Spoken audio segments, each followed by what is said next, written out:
Saw X. I still have a lot of work that needs to be done.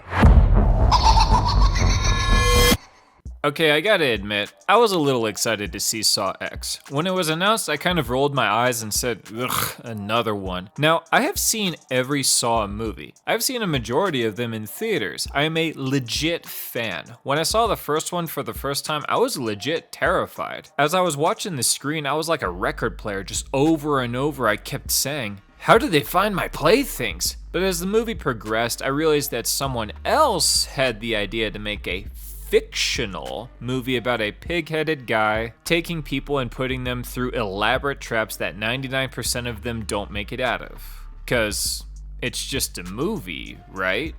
No one would ever do that to anyone in real life, right? But the last two Saw movies burned me. Yeah, you could argue that there are probably more bad than good Saw movies, but I was still a fan of watching what other traps they could come up with, and of course there was that twist ending, which is the chef's kiss to a meal prepared by Hannibal Lecter with the victims of John Kramer's games, all hosted by Pinhead. But I thought Spiral was pretty lame. Chris Rock only sometimes looked like he could act well. The traps were all over the place with the price that they paid, and the ending didn't make much sense.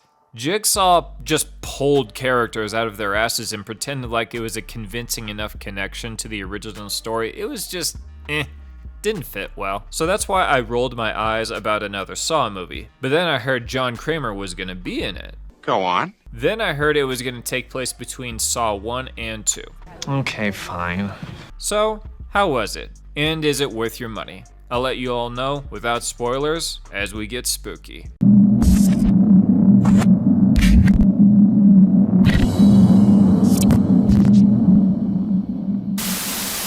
Okay, so it's no spoiler that Saw X takes place between Saw 1 and 2. It is not a spoiler that the story is more focused on John Kramer. And I gotta say, I think it was a huge mistake that they killed Kramer in Saw 3. You serious, Clark?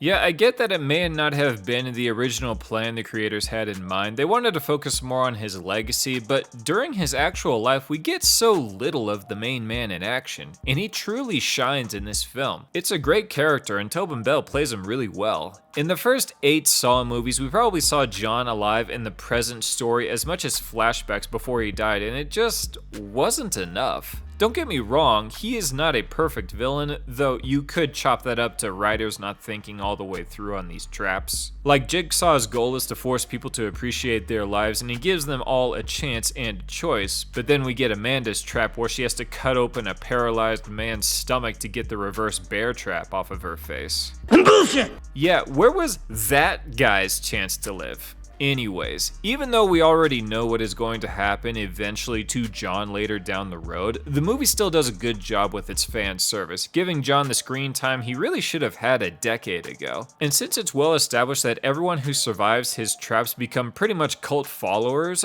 that if any characters survive this movie, they could still pop up in the next one if they do come out with another one, which may happen between Saw 2 and 3 or some bullshit.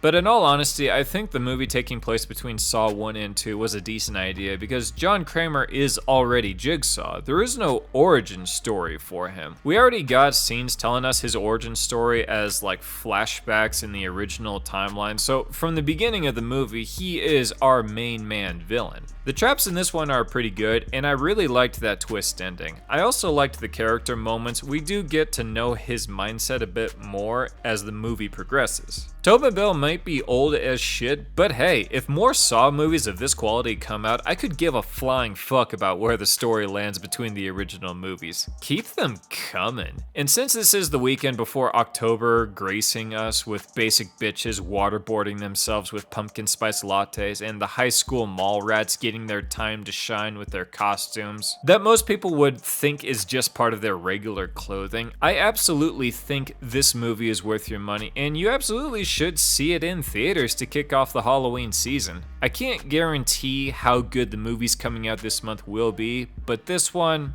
it's worth a watch. Thanks for watching, and stay spooky. I'll be back soon with day 1 of the Halloween horror movie marathon.